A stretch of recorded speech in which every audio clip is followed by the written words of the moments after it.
Hi, I'm Isabella. And 18 years ago, my parents told me to leave, with nothing but a duffel bag and silence. Now, after all this time, they showed up crying at my sister Millie's funeral, the sister who left me her entire estate because I was the one who stayed. They said they forgave me. Forgave me? For surviving what they did.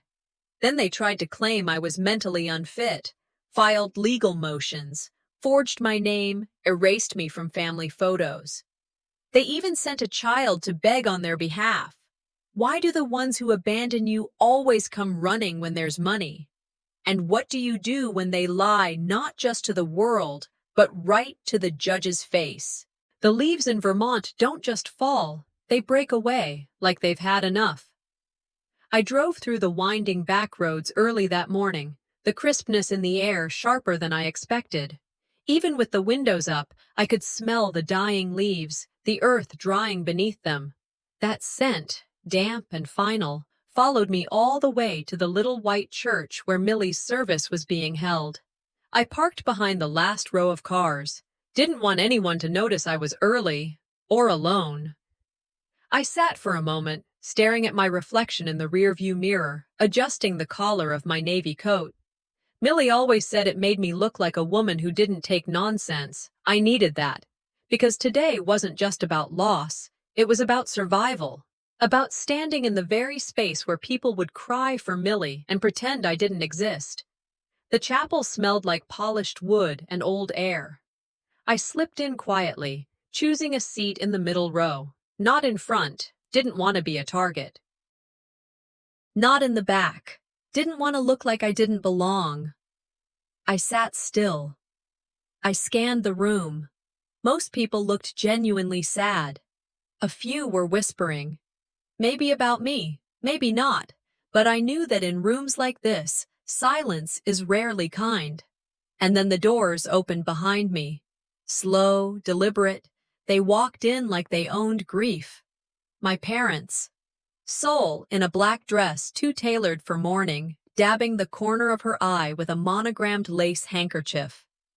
Gray in his usual charcoal suit, hands clasped like a bishop at a dedication. They were late, deliberately late. And they knew it. They paused at the entrance. People turned. Murmurs rippled. And then, God help me, they smiled. Smiled at me. Like we had just seen each other yesterday. Like 18 years hadn't passed since they threw me out and changed the locks. Like my name still belonged on their Christmas cards. I didn't move. I didn't blink. If stillness were a shield, I was a fortress. They nodded at me, then walked to the front row like nothing had ever fractured. When someone who burned your house down says hello, I thought, you don't ask how they've been. You check the floor for ashes. The service began. Words were spoken, prayers read. But I heard nothing. I watched their hands fold in rehearsed sorrow. I watched their shoulders shudder just right. And I remembered the last time I stood on their porch, soaked to the bone, begging for 5 minutes of conversation. The door never opened then. But now they wept for an audience. I leaned back, remembering something Millie once told me during one of her rare sips of bourbon. Grief is honest. Performance is theater. Don't confuse the two. The service ended quietly. A few people approached me, offered polite condolences. I nodded, thanked them, but I didn't linger. By late afternoon, I was home. Millie's house now mine. I kicked off my shoes, made tea, and sat by the window. That's when the ping came. A message from Bronwyn. Have you seen this? It was a screenshot, a Facebook post, public, shared by my mother. A beautiful goodbye to our dear Millie, it read. You held the family together. You gave us grace when we didn't deserve it. You are the reason we knew how to love. No mention of who planned the funeral. No note of who wrote Millie's eulogy. No trace that I had existed in her final days. I reread it 5 times, maybe 6, as if my name might appear if I stared hard enough. But no, I wasn't there. Not in their grief, not in their words. Pain doesn't always shout. Sometimes it just presses down like a migraine behind your eyes. That post wasn't cruel. It was worse. It was intentional indifference. I didn't comment, didn't message. I printed the post, slid it into a manila folder I'd started the day Millie died. On the tab, in black ink, I wrote one word: proof. It wasn't just grief they were performing. It was a full act of erasure, and I wasn't going to let them write me out again. The sun dipped early that evening. I walked the perimeter of the house, checking windows, making sure the side gates still latched. Old habits. Just as I reached the front porch, I noticed it. A car, parked 2 houses down. Headlights off, engine idle. The silhouette inside was familiar. Silver Lexus, tinted windows, my father's old model, the one he'd never part with. I stood still for a beat.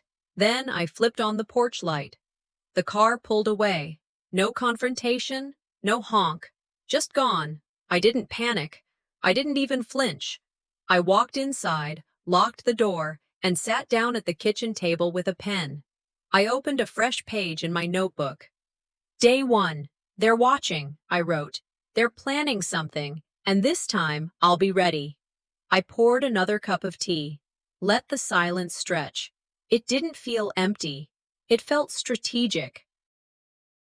The funeral ended, but the performance had just begun, and I wasn't clapping. The next morning, I stepped onto the porch, mug in hand, half expecting to find Dew or maybe the local paper. Instead, what caught my eye was an envelope. Plain ivory, no stamp, no sender. Just my name, written with too much care. There was a stiffness to the loops, the spacing. Whoever wrote it was either trying too hard or hiding something. The handwriting reminded me of Millie's, but with the soul stripped out. I picked it up slowly, scanning the street. Empty. No car, no curious neighbor. Just the stillness that always followed the kind of silence meant to smother. Inside the envelope was a folded piece of medical paper. A brain MRI report. My mother's name printed neatly at the top, and in bright red ink, a circle around a diagnosis that translated loosely to something frightening: aggressive glioblastoma. Terminal. No greeting, no explanation, no apology, just pathology. The air shifted around me as I stood there on the porch. Timing is everything. That's what Americans say, right? You want to make someone bend. You don't punch them. You drop a tragedy on their doorstep while they're still grieving someone else. You blur the grief until they can't tell who they're mourning anymore. But I knew this wasn't about sympathy. It was strategy. I'd spent nearly 2 decades without a word from her, and now, suddenly, she was dying. And her first thought was to send me a medical report like it was a Hallmark card. I didn't call. I didn't text. Instead, I slid the MRI into a folder I'd started keeping under Millie's desk, labeled it, dated it, and made a note in my journal. Manipulation, masked as mortality. Then I called Juno. Her voice came through crisp and focused, as always. You're sure it's real? I'm not sure of anything, I said. But I know when something smells off, even when it's dressed in clinical ink. We agreed to meet at her office that afternoon. Juno met me at the front desk, already in gloves, the report laid out beside a lit magnifier. See this? She pointed at the top header. Outdated format. Hospital system changed last year. This template hasn't been used since before the migration. So it's old? It's worse, she replied, eyes narrowed. This file appears to be lifted from an internal record system. There's a mismatch in digital tags. This wasn't freshly generated. Someone printed it from a copy they shouldn't have had. She handed me a marked-up version. You're looking at a recycled diagnosis, possibly not even hers. A familiar numbness set in. It's not the illness that shocks me, it's the performance of illness. Juno nodded solemnly. Keep this, it'll matter later. Back home, I typed up a memo, dated it, attached it to the fake scan, filed it under evidence. Nothing about this felt like family. It felt like war, slow, quiet, dressed in linen and regret. That evening, I forced myself to go to the community reception. Millie's board members had organized a tribute. I wore gray, neutral, unreadable. The event room was quiet when I walked in, rows of chairs facing a small stage, each seat tagged with a name. I scanned until I found mine. It read, Isabel Everwood. Not Isabella, not Everhart. Some Frankenstein name between erasure and mockery. Bronwyn appeared beside me like a whisper. They did this on purpose. I nodded once. Let them. People stared. I could feel it. The double takes, the sideways glances. But I didn't correct it. I sat down, smoothed my skirt, and looked forward. They don't need to spell my name right to fear it, I murmured. The tribute began. Candle lighting, polite stories, sanitized memories of Millie. I didn't speak. No one asked me to. Back at the house, I kicked off my shoes and sat at the kitchen table. The folder now had 3 new entries. The funeral post, the forged medical report, and the name tag. I opened my notebook, flipped to a fresh page, and wrote, They've started with sympathy. They'll pivot to guilt next, but they won't get me through the front door. They'll come at me sideways. I pressed play on Millie's final voice memo. Her voice, calm and deliberate. They'll use pity first, then doubt. They'll ask nothing directly. They'll make you question the edges of your own memory.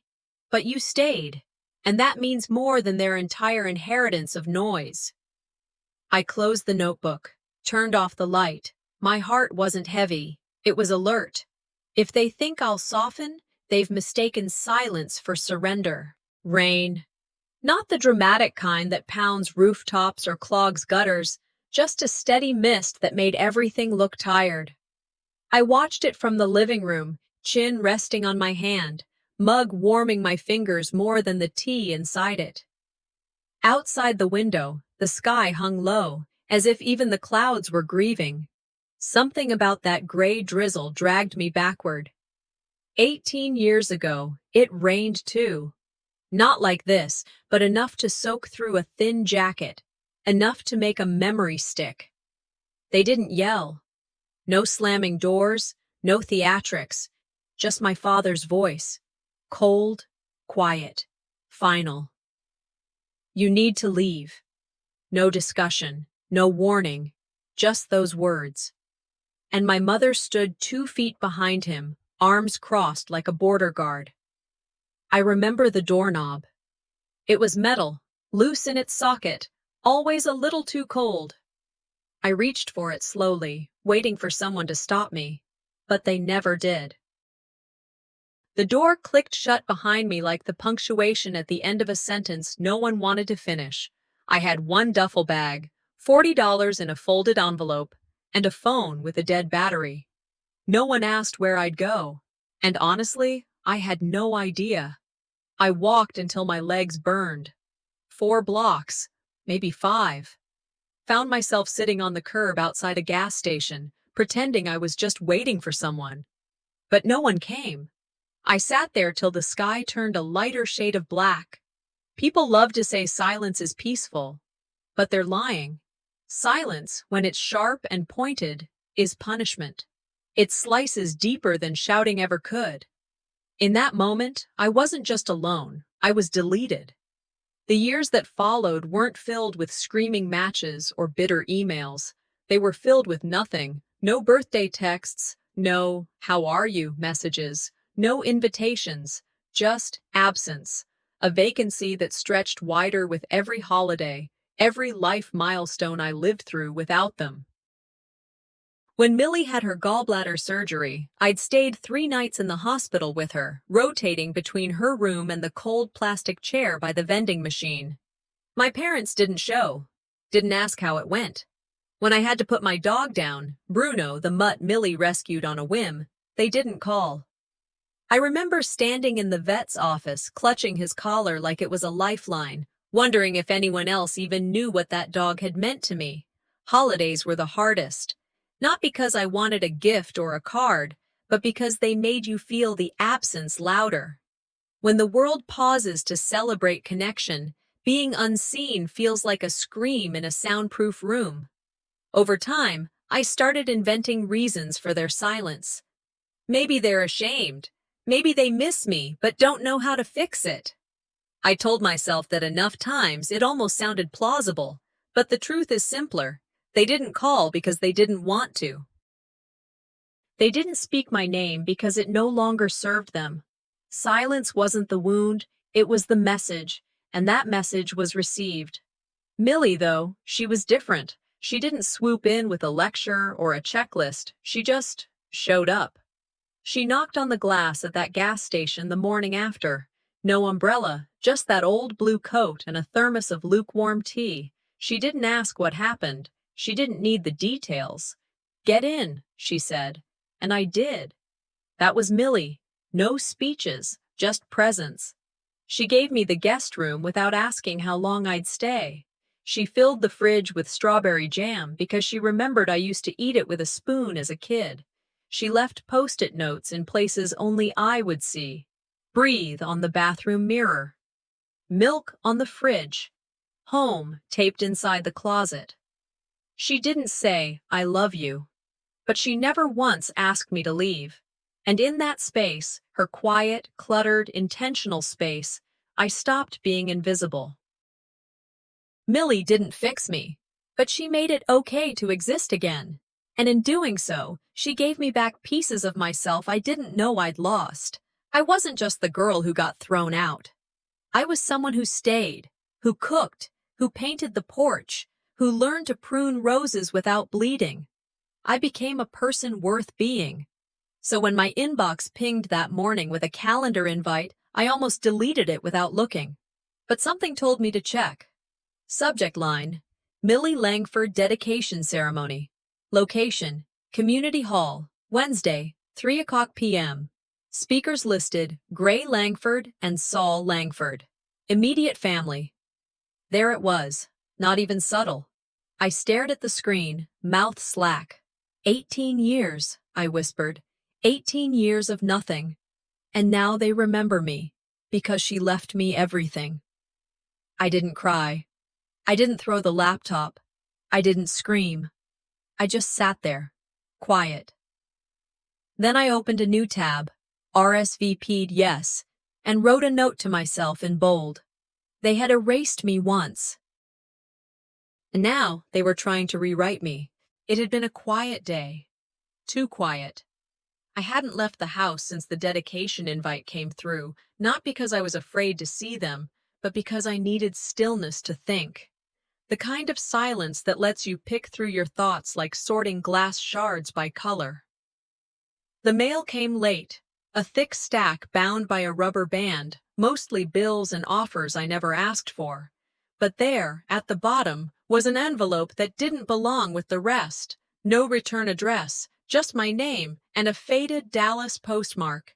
The handwriting was shaky, but familiar in an odd way, like someone whose hand had waited too long to speak. Inside, I found a letter and a photo. The note was brief, written on lined paper. "You didn't deserve what they did to you. I always wanted to say something back then."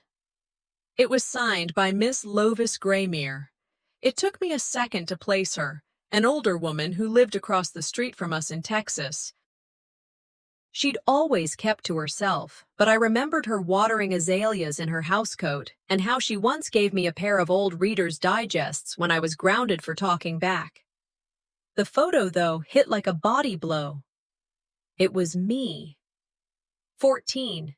Standing on the porch with a suitcase in one hand and a backpack in the other. My mother in the doorway, turned away. arms folded tight. My father wasn't even in the frame. I stared at it for a long time, the kind of stare that burns.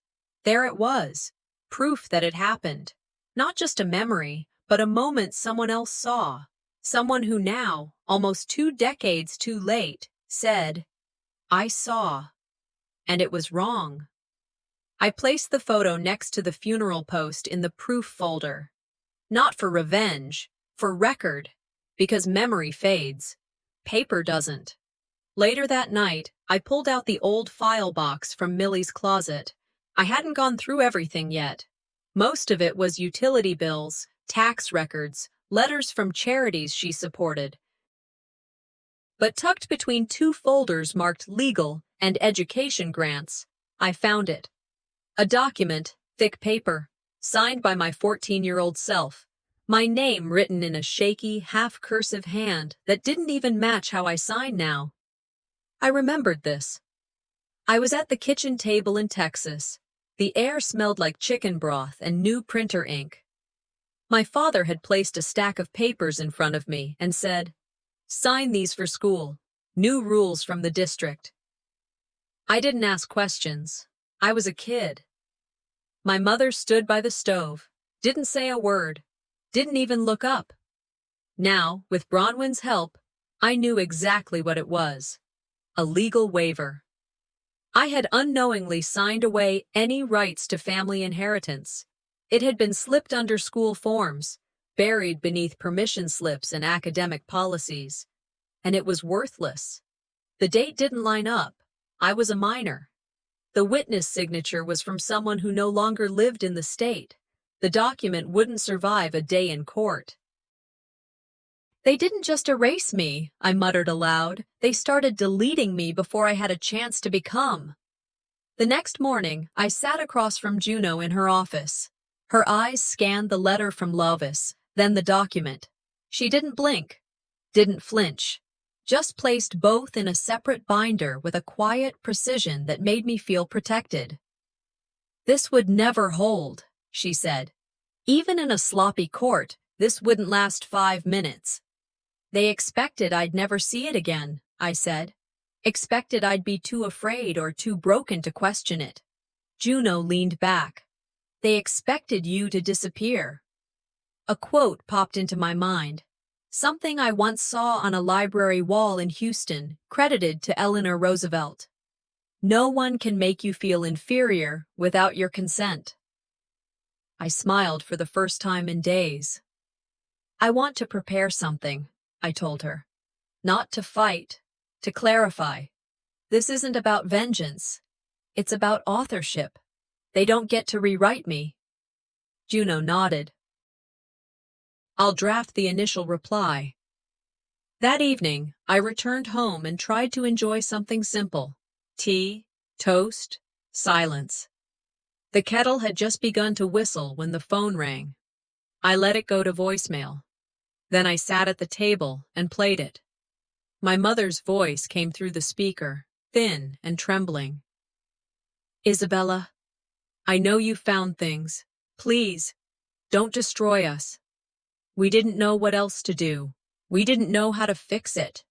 Her voice cracked, not from grief, but from strategy. I didn't pause. I deleted it. If they feared being destroyed by the truth, maybe they should have feared becoming it first. The first time I unlocked Millie's house without her inside, it didn't feel like coming home. It felt like trespassing. The key turned easily. The lock didn't resist, but I hesitated before stepping in. The air held that familiar blend of sandalwood and old paper, her scent. It was everywhere, clinging to the curtains, the throw on the couch, the pillows she never let anyone fluff. I didn't flick on any lights. The morning sun was enough. It filtered through the half-closed blinds, laying soft lines across the oak floors. I walked slowly, deliberately, touching things not to disturb, but to remember. The brass figurine shaped like a heron by the fireplace. The cracked blue ceramic bowl on the entry table that always held peppermints, even though Millie never ate them. In the study, I paused at the desk. Everything looked untouched, as if she'd just stepped out for coffee and would be back any minute to scold me for moving her mail pile. A sealed envelope sat right in the center of the desk. My name, written in her handwriting, steady, clean, no flourish. She never believed in drama. I opened it carefully, already bracing for the voice I would hear in my head. It was short. 4 lines. You stayed. That was enough for me. I never needed you to fight for your place. I just needed you to stop asking for it. My fingers tightened around the paper. It wasn't praise. It wasn't comfort. It was Millie, as always, cutting straight through pretense. She had made her choice. This house, these memories, the silence she protected. They were mine now, not because I'd asked, but because I had endured. Later that afternoon, I met Juno at her office. She wore her usual navy blazer and had already laid out the paperwork before I even sat down. "All right," she said. "Let's walk through it." I listened as she read through the assets. 2 homes, 4 commercial lots, a portfolio of stocks, antique collections, and the complete ownership of Millie's education foundation. "All of it," Juno said. "Now legally yours." I nodded once, not out of shock, but acknowledgement. Still, my chest ached. I had never wanted Millie gone. Not like this, not for this. "There's one more thing," Juno added, flipping to the back of the will. She read aloud, voice steady. "No portion of my estate shall be transferred to any individual who knowingly removed my sister from her rightful home." I blinked. Let the words sink in. "She wrote that after your parents reached out to her a few years ago, she never told you?" I shook my head. "She didn't need to," I said. "That clause, it's her signature." Juno looked at me for a long beat. "You know this is going to escalate." "They've already made it personal," I replied. "Now it's just documented." By early evening, word had leaked. An anonymous post on a local forum, "Old Money, New Hands," was making rounds. Photos of me in Millie's garden.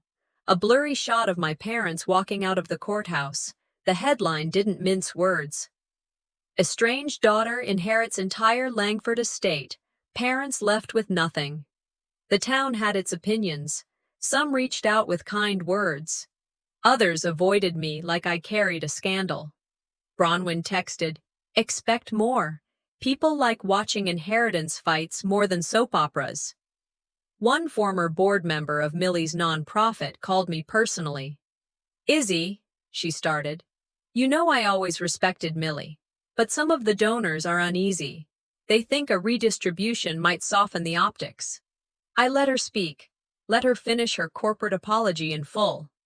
Then I said, "This isn't charity. This is correction." She was quiet. "I'm not here to please people who watched me disappear. I'm here to carry what Millie built, and I'll do it with my full name, Isabella Everhart, on every document, every check, every wall plaque." She didn't call again. I spent the next 2 hours drafting a public announcement, a continuation of Millie's education fund, a new initiative for women over 50 seeking a second chance in life, those who had been forgotten, overlooked, or discarded, just like me, and I signed it with my full name. That evening, just as I was locking up the front door, my phone buzzed. Unknown number. I let it ring once, then twice. My thumb hovered over decline, but something made me answer. "Hello?" I said. A pause. Then, the voice. "It's your father." My throat tightened, but I didn't let it show.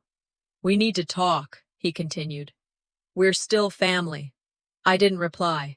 Let the silence answer for me. He didn't ask how I'd been, didn't mention Millie, just that one line. "We're family." I hung up. No goodbye, no emotion, just a click. He said family, but when Millie needed one, I was the only one who showed up. The sun hadn't fully risen when the first ping came in. Then another, and another. My phone, which usually greeted mornings with nothing more than weather alerts or the occasional reminder, was lighting up like someone had pulled a fire alarm. I reached for it, still half asleep, the tea kettle barely hissing on the stove. The headline flashed across the screen in bold. Estranged daughter inherits millions. Parents left out. Beneath it, a blurry photo from the funeral. My back turned. My mother's face mid-cry. The caption read, Tragedy, Legacy, and the Battle for Millie Langford's Estate. I scrolled down and saw the phrases that burned the most. Sources close to the family express concern over Isabella's emotional stability. One insider describes erratic behavior. Some fear she may be under external influence. There were no names, no sources with faces, just enough suggestion to plant a seed and let it rot. I reread the part about emotionally compromised decision-making 3 times. My hands didn't shake, but my jaw locked tight. This wasn't just petty, this was strategy. They couldn't get to me through court yet, so they tried another route, public opinion. When they can't shame you in silence, Millie once told me, they'll shout their fiction louder. I didn't cry. I didn't throw my phone.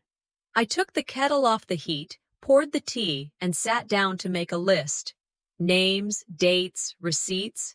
By mid-morning, the comments section on the article had turned into a circus.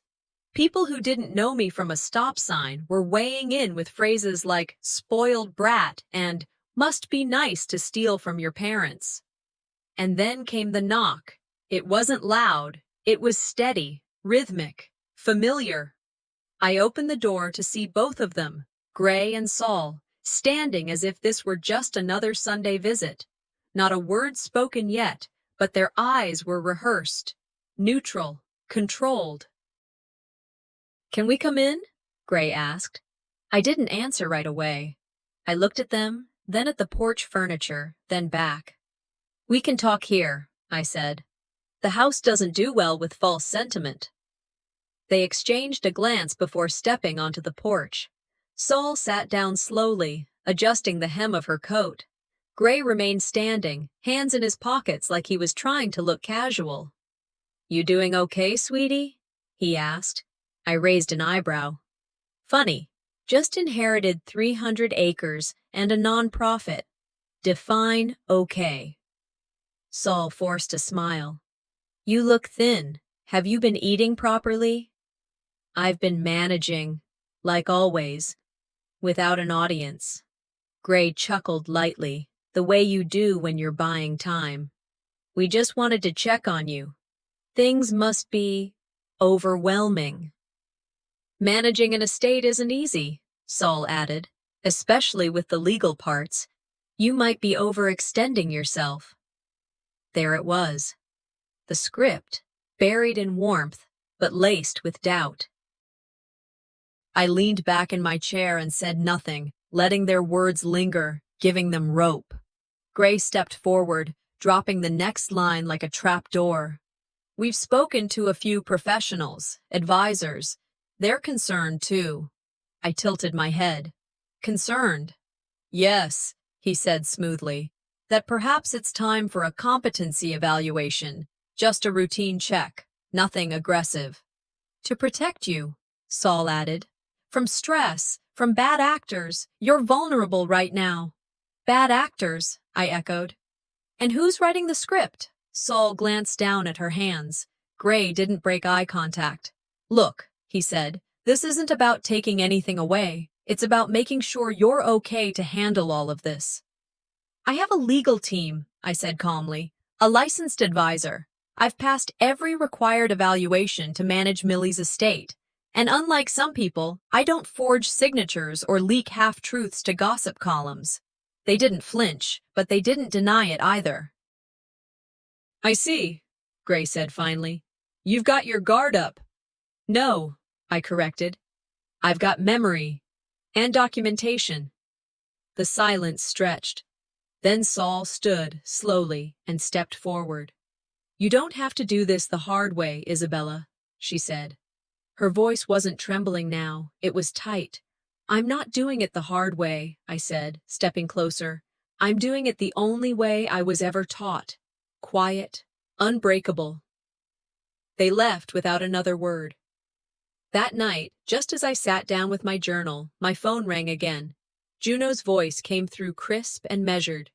They filed it, she said. The motion. It's official. I closed my eyes, took a deep breath. They were done pretending to love me. Now they wanted the world to think I couldn't love myself. I took the envelope inside and laid it on top of Millie's folder. Its weight didn't feel like paper. It felt like truth, dense and overdue. The living room was quiet, but my thoughts weren't. After everything, I still hoped they'd try one last time to lie with finesse. But no, this was them without the mask. Juno had just confirmed the petition was filed, and I knew Millie had expected it. The folder I pulled from her safe, the one labeled "If They Come Back," had been waiting like a loaded weapon. Inside it, I found more than I anticipated. Bank statements, notarized documents, sticky notes with dates I hadn't thought about in years. She didn't just prepare, she preempted. Among the paperwork was a draft of a financial transfer dated 6 years ago. The origin was Millie's trust. The destination was a shell company I'd never heard of. But it wasn't the routing numbers that chilled me. It was the signature on the authorization form. Mine, except I never signed it. They'd used my name, tried to funnel assets in my name, and they'd done it cleanly enough to almost slip by. The penmanship was close. The pressure points of the signature mirrored mine, but the loops were tighter, more calculated. Someone had practiced. Someone had forged me, line by line. They weren't just trying to erase me, I murmured to myself. They were trying to become me. I didn't feel rage, not yet. Just a growing clarity, like the moment a muddy river clears and you finally see what's been hiding under the surface. The next morning, Juno brought in another stack of findings. She wasn't even surprised anymore. There's something else, she said, laying down a copy of an old will revision from more than a decade ago. Your name was changed. I blinked. What do you mean? In every legal draft. Internal estate files.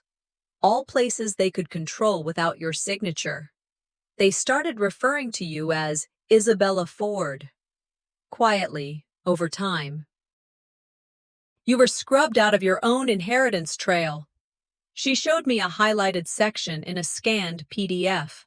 My name crossed out and replaced. It wasn't accidental. It was engineered. I leaned back in the chair, stunned but not broken. So when they say I'm estranged, they don't just mean emotionally. They rewrote your name to support the story, Juno replied. They built legal separation from you while you were still physically in the family. I remembered a family barbecue when I was maybe 20. My uncle handed me a plate and said, "Here you go, Iz." Not Isabella, not even Belle, the name Millie used when she was feeling soft. Just Iz. Detached. Familiar, but unrooted. At the time, I brushed it off. Now I realized. It had started long before the paperwork. They had been dissolving me in real time. People don't need to burn your house down, I said softly. They just need to pretend it was never yours. The silence in Juno's office wasn't heavy. It was sharp. I knew what I had to do. We got to work. Together, we outlined the counterbrief. It included a timeline of all forged signatures, certified evidence of financial redirection attempts, every instance of my name being altered, annotated, and sourced. I no longer felt like I was defending myself. I was documenting a crime scene. I spent the rest of the day making calls, not to them, not to fight, but to secure witnesses, confirm dates, lock in advisors who'd seen enough to care. The goal wasn't vengeance, it was preservation. They want to play legal chess? I told Juno. Fine, but they forgot who taught me. Millie never played to win. She played to make sure no one could lose everything ever again. Late in the afternoon, the light fading through the windows, I walked out to check the mailbox. Habit, I didn't expect much, but across the street, someone stood still near the edge of the sidewalk, not quite approaching, not quite avoiding. It was my cousin's wife, Serena. She'd always been kind to me in passing, said I reminded her of herself at that age, before children, before compromises. We made eye contact. She didn't wave, just nodded, once, slowly, then turned and walked away. Inside the mailbox, tucked behind the usual junk, was a manila envelope. No name, no return address, just a simple black dot on the flap, like someone's quiet signature. I brought it inside, opened it, and stared. Inside were copies of the exact financial records Millie had flagged, additional annotations, marked dates, even a note. They lied about when it started. I looked back through the window, but the street was empty. The ones who stayed silent are starting to speak. And that's when truth stops knocking and kicks the door in. The courthouse didn't creak or groan like you'd expect from something that held so much history. It was polished, immaculate, and cold, the kind of cold that seeps into your spine and makes you sit straighter whether you want to or not. I stood at the threshold a second longer than I needed to. Juno waited beside me, steady as ever.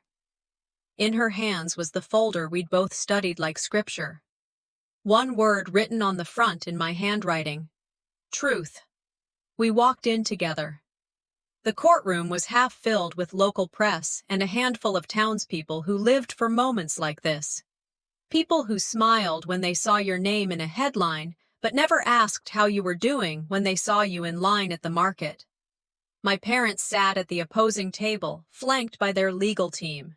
Gray wore his favorite charcoal suit, same one from the funeral. Saul clutched tissues in her lap, looking as though she might burst into tears at any given moment. Their faces were perfect portraits of concern, but I saw the calm behind their eyes. This wasn't nerves, this was choreography.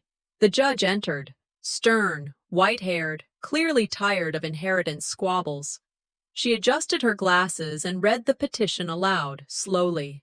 A motion has been filed requesting a court-ordered competency evaluation for Ms. Isabella Everhart. I didn't flinch. I opened my folder and clicked my pen.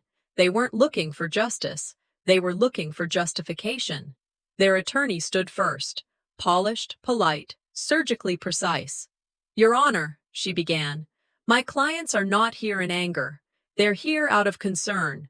Miss Everhart has recently endured significant emotional trauma, the passing of her sister, the overwhelming nature of estate management. We fear that in her grief, she may be susceptible to undue influence." She gestured subtly toward Juno, implying without stating, "Ms. Everhart has declined interviews. She's withdrawn from community boards. There are rumors of erratic behavior." The word erratic floated like smoke. Intentional. Designed to stick. Saul sniffled at just the right moment. Gray gave her hand a squeeze. The audience leaned in. The narrative had begun. I didn't interrupt. Didn't react. But in my lap, I wrote 3 words. "This is war." Juno stood when it was our turn. No theatrics. No theatrics ever with her. "Your Honor," she began, "we will be presenting evidence of my client's financial stewardship, mental clarity, and personal integrity." She walked to the bench and handed over packets, bank records, medical evaluations, community letters of support. 3 witnesses will testify on her behalf today. But before we begin, I would like to submit one final item. She held up a sealed USB drive. This is a video recorded by the deceased, Millie Langford, 6 months before her passing. She requested it be shared only under one condition, that this court proceeding ever occur. The judge raised an eyebrow. "Proceed." The screen flickered to life behind us. Millie appeared in her sunroom, sunlight catching the streaks of silver in her hair. Her expression was calm, not emotional, deliberate. "If this is playing," she said, "it means the people who left have returned. Let me be clear. Isabella is the only one who stayed, the only one who sat with me while I was sick, the only one who didn't ask me what I was leaving behind. She never wanted what I had. She just wanted me to stay." She paused, her eyes narrowing slightly. "Don't mistake their tears for truth." I didn't. The screen went black. The room didn't breathe. Even the judge sat back slightly, lips pursed. I looked at my parents. Gray's jaw was locked tight. Sol's hands twisted her tissue to shreds. She wasn't just speaking to them. She was speaking for me. Just as the judge reached for her gavel, Juno rose again. "One final witness, Your Honor." Effie Roth took the stand, former financial officer of Millie's Foundation, calm, unassuming. The kind of woman who'd been underestimated her whole life and learned to use it. She handed the judge a notarized document, one signature on it, Gray's. "This is an attempt," she said, "to access Millie Langford's trust 6 months before her death. The claim used was urgent maintenance. The bank flagged it. She revoked all external access after this attempt." Gasps echoed. Reporters leaned forward. Sol's face drained of color. Gray didn't blink. The judge flipped through the papers, tapping them once before speaking. "Further review is required. This session is adjourned until all submitted evidence is properly reviewed." Bang! No shouting, no victory dance, just the truth, laid bare. They thought they could win this with silence, but the truth had a louder voice. And her name was Millie. The morning after the hearing, I sat in the kitchen with Juno's notes spread out across the table, the word postponed underlined 3 times in red ink. The silence of my house didn't feel victorious. It felt dense, like the truth was still heavy, still processing. Then came the knock. Effie Roth stood at my doorstep, holding a manila envelope under one arm and a paper cup of coffee in the other. She didn't smile, but her eyes were gentler than usual. "You've got mail," she said flatly. I stepped aside and let her in. She handed me the envelope and sat without waiting for an invitation. Inside was a typed statement, double-spaced and dated 3 years ago. Scrawled across the margins in blue ink were notes and corrections. At the bottom, signed in ink, Martin Hensley. I hadn't heard that name in years. "He was Millie's first estate lawyer," Effie explained. "He handled the original draft, before they got to him." I skimmed the letter. It was a confession. Martin admitted he'd been approached by Gray, twice. First, to suggest removing me from the language of the will entirely. Second, to include a clause that would allow for discretionary reallocation of funds in the event of mental or emotional instability. He refused both times. Gray, in response, allegedly threatened to start a rumor campaign about Martin's disbarment. An affair, a bribe, something to create ethical doubt. Martin didn't change the will, but he did quit the job. "They didn't just try to take money," I said quietly. "They tried to take memory."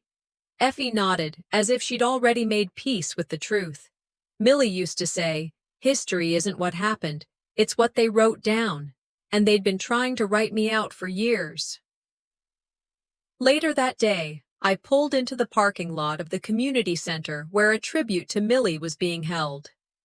They'd built a small exhibit in the main hall, a wall of photos, clippings, notes. Moments of her life frozen in glossy prints.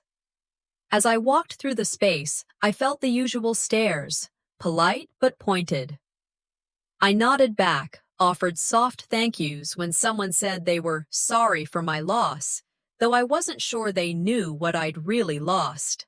Then I saw it. A photo wall labeled, "Millie Through the Years," submitted by family. There were group shots, holiday parties, old black and whites from her college days. One in particular stopped me cold. It was of Millie and me standing side by side on her back porch, tea mugs in hand. Except the version on the wall had been cropped. Just her. I scanned the rest. Not a single photo of me, not even in the captions. The curator, a young woman I didn't recognize, approached hesitantly. "I'm so sorry," she said. "We just printed what was submitted. That's what the family sent over." "I am the family," I said calmly. Her mouth opened slightly, then closed again. She nodded and backed away. I didn't yell. I didn't cause a scene. Instead, I stepped outside, took 3 breaths, then walked back in with a flash drive in my purse, copies of every photo, uncropped, time-stamped, verified. I handed it to the curator. "Add these. If they erase you long enough, you learn to archive your own truth." When the speeches began, I asked for a turn at the podium. No one objected. I stood in front of a room full of faces who thought they already knew the story. I didn't read a eulogy. I told a memory. "The last time Millie and I cooked dinner," I began, "she told me I didn't need anyone's permission to belong." There was a pause in the room. I let it stretch. "When I was 8, I fell off my bike. My mother told me not to cry. She said girls who cry don't grow up strong. Millie, on the other hand, walked outside with a Band-Aid and a ginger ale. She didn't ask what happened. She just sat down beside me and said, 'You'll be okay when you're ready to be.'" I looked across the room. Some faces softened. One woman dabbed her eyes. Another reached for a tissue in her coat sleeve. "You don't get to choose who stays in the picture," I said, "but you do get to choose who you step back into the frame for." The applause wasn't loud, but it was honest. That night, I returned home to find a manila envelope wedged in the mailbox.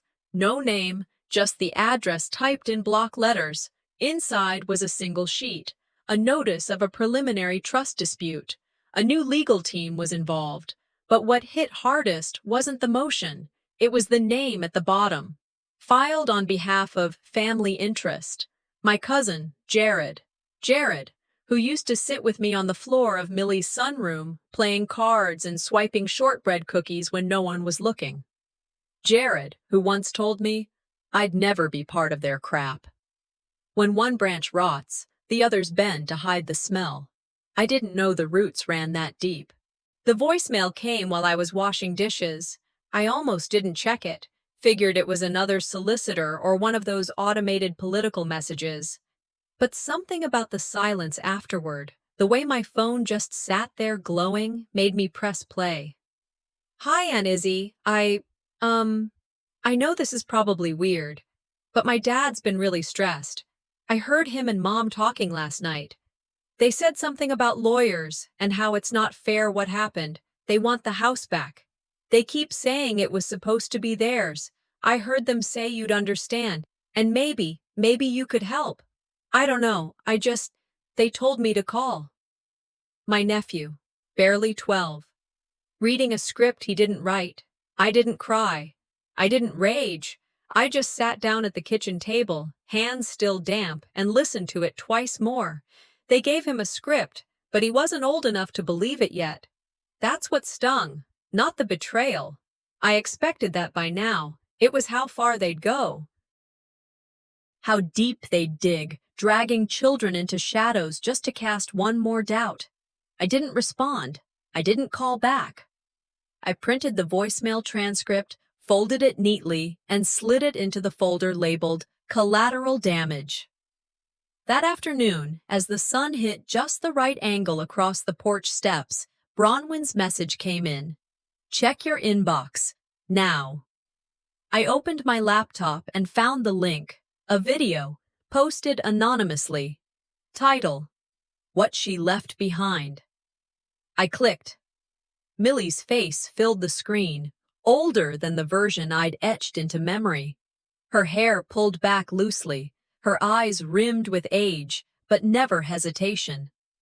She sat in her sunroom, the same room where I'd spent 100 quiet evenings with her over tea and nothing but the sound of clocks ticking. In the video, she looked straight into the lens. "If you're seeing this," she said, "it means my name has become a transaction." She reached to her left, picked up a small brass key, and turned it toward the camera. "This house, this land, everything I built, I trusted in one person, not because she asked for it, but because she never did." She paused, holding up the key. "Isabella didn't stay for the inheritance. She stayed when everyone else left. That's the difference between family and blood." She placed the key on the table. That was it. The video ended. 3 minutes and 12 seconds. That was all it took. Within hours, the internet had done what it does best: amplify, dissect, share. The video was everywhere. Community pages, local influencer blogs, Twitter threads titled "Millie's Real Voice." One comment read, "You can tell a lot about someone by who they trust when they're dying." Another, "She didn't pass the torch. She passed the truth."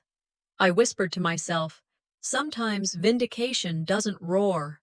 It just spreads. By the next morning, everything was different. Walking through town felt like stepping into a story I hadn't written, but was now the main character in.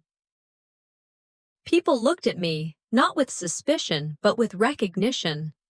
At the grocery store, a woman with 2 toddlers in her cart slipped a note onto my bag while I wasn't looking. I found it later, scribbled in blue ink. "We knew you were the one Millie trusted. Some of us always knew." I didn't smile. I didn't need to. Back home, I checked in with Juno. Her tone was lighter. "Quiet over there," she said. "The opposing counsel hasn't responded to any of our motions. Not since the video." "Good," I said. "Let them stew." Then I sat at my desk, opened a blank document, and began drafting a new letter to the court. Not because I had to, but because I wanted to. This wasn't defense anymore. It was closure. They used shame. I used proof. And the silence broke in my favor. Dinner was slow, peaceful. I sat by the window with a bowl of lentil soup and a book I didn't actually read. I let the evening stretch, until the knock. It wasn't sharp or rushed, just steady. I opened the door. Jared, my cousin, the one who'd filed the latest petition. He wasn't holding papers, no lawyer at his side, no smug look. "Can we talk?" he asked. I looked him over. He wasn't the boy who used to steal cookies with me. He was the man who'd put his name on a motion to take what wasn't his. But he wasn't sneering. He looked small, human. I didn't move, didn't smile, just stepped aside slightly, not out of warmth, out of curiosity. The ones who don't speak often arrive with the loudest intentions. I stepped off the stage to a gentle wave of applause. Not loud, not wild, just steady. The kind that didn't ask for approval. The kind that said, "We saw, we understand." But it was the silence that followed, the space where no more questions came, that told me something had truly ended. The next day, I visited the Middlebury Archive Center. The building smelled of wood polish and microfilm dust. An elderly librarian greeted me with a soft "morning," then disappeared into the stacks. I sat at a viewing desk, scrolling through the microfilm reader, my fingers stiff with the cold that always lingered in rooms that kept history on shelves. It took almost an hour to find the article. "Local woman rescued from wreckage," it read. The date matched. The photo matched. Millie in a stretcher, my 14-year-old self standing beside her, dirt on my jeans, hands raw from pulling her out. I kept scrolling. 3 days later, a revised version. Same headline, same photo. Cropped tighter. No mention of me. Gone. They didn't need to lie about me. They just needed to delete me quietly. I printed both versions, highlighted the edits, filed one in the truth folder. The other I folded once, slid into the inner pocket of my coat. At home, I opened Millie's final letter again. Not because I hadn't read it before, but because there was one line I had skipped, always too raw to face. I gave you my name so you'd stop apologizing for carrying your own. I closed my eyes, took a breath. Then I sat down and began writing my letter to the court. This wasn't a defense anymore. It was a conclusion, a record, not to fight, to finalize. I signed it, Isabella Everhart. No abbreviation, no middle initial. Bold, decisive. They taught me to hide behind silence. Millie taught me to sign my name like it mattered. That afternoon, I drove out to my parents' house. Same white shutters, same hedge too tall for its own good. I didn't ring the bell. I left an envelope on the porch. Inside, the erased article, the letter to the court, and a short note that read, "Not an invitation, just a record." I didn't wait for the door to open. I didn't imagine them reading it. I drove away slowly, radio off, windows down. Closure isn't an apology, it's a decision. A week later, I stood beneath a soft banner that read, "The Everhart Fellowship, Honoring Second Chances." The dedication ceremony was modest. Folding chairs, hand-poured coffee in paper cups, and women from all walks of life, some gray-haired and weathered, others younger, eyes wide but worn. I scanned the rows. Near the back, a sign taped to a row of chairs, reserved for family. They were empty. I smiled. Because I understood something now. I didn't need them to show up. I just needed to show up for myself. I stepped up to the podium. "I'm not going to give a formal speech," I began, because Millie never liked anything rehearsed. That got a few chuckles. She believed in actions over announcements. She believed that healing didn't come from perfect words, but from persistent presence. She believed in second chances, even when the first one never came. I paused. Sometimes family isn't who raised you, it's who refused to leave. More than a few heads nodded. Some wiped tears, not for me, for themselves, because we all knew that kind of grief, the one that teaches you how to carry yourself when no one else will. I didn't need them to stand beside me. I just needed them to know I could stand without them. I was brushing crumbs off the kitchen counter when my phone buzzed once, twice, then exploded with a wave of messages. "Turn on channel 7, one read. Another, "They're on TV, right now." I grabbed the remote and turned up the volume just in time to see them, Gray and Saul, seated on a stiff beige couch, framed by warm lighting and sympathetic nods from the local news anchor. Saul looked down at her hands, voice soft and perfectly cracked. "She was never part of our story. That's all I'll say." Gray leaned in slightly, his voice measured. "We pray for her mental health. That's all that matters now." The chyron beneath them read, "Parents of heiress speak out." I watched in silence, not out of shock, out of confirmation. The smear campaign had gone from whispers to prime time. They didn't want peace. They wanted the last word. They wanted sympathy. What they gave me was evidence. I didn't call Juno right away. I didn't need to. I already knew what she'd say. Instead, I sat down at my desk and opened a blank document. "Dear Channel 7 Legal Department," it began. By the time I'd finished the cease and desist, Juno had already emailed me a revised draft. I added timestamps, screenshots, excerpts from Millie's will, and attached my own notarized letter. Then I hit upload.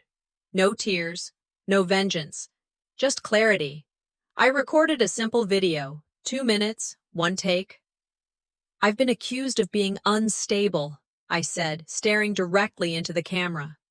"Of being manipulated. Of being a stranger to my own blood. Let me be clear, none of that is new." I tapped the stack of documents beside me. I didn't erase myself. I was erased, quietly, consistently. But now that silence isn't working, they've chosen to shout. Pause. They can shout. I'll just show the paperwork. I uploaded it. No music, no filters, just the truth. You don't need to yell when the truth is loud enough, I whispered at the end. The video reached 10,000 views by morning. A woman from the community center stopped me later that day, her hand resting gently on my arm. That video, we all needed it. And I realized then, I didn't need their apology. I'd already taken back my voice. 2 days later, I returned to Millie's house one final time. I walked through each room, slowly, letting my fingers trace the edges of frames, the curve of her reading lamp, the chipped corner of her favorite coffee table. The air still smelled faintly of her perfume, sandalwood and something citrusy. I didn't cry. Instead, I found the front door key. I turned the lock from the inside. Then I stepped out, closed it gently behind me, and posted a photo of the door on my feed with a simple caption, "Closed, not broken." I transferred the deed the following morning to the nonprofit I'd been working with, women over 50 who needed a fresh start, a place to land after being forgotten, overlooked, or dismissed. I didn't just inherit a house. I inherited the right to build something new. Before leaving, I placed a single white tulip in a glass vase by the front window. Millie's favorite. Just one. Because one was enough. That evening, back in my own home, I sat down at the kitchen table and opened the final folder labeled Court, Final. I printed my last letter to the judge, included Millie's original will, my contribution reports, and a single handwritten line at the end. Justice isn't revenge. It's remembering who you are after everything they tried to make you forget.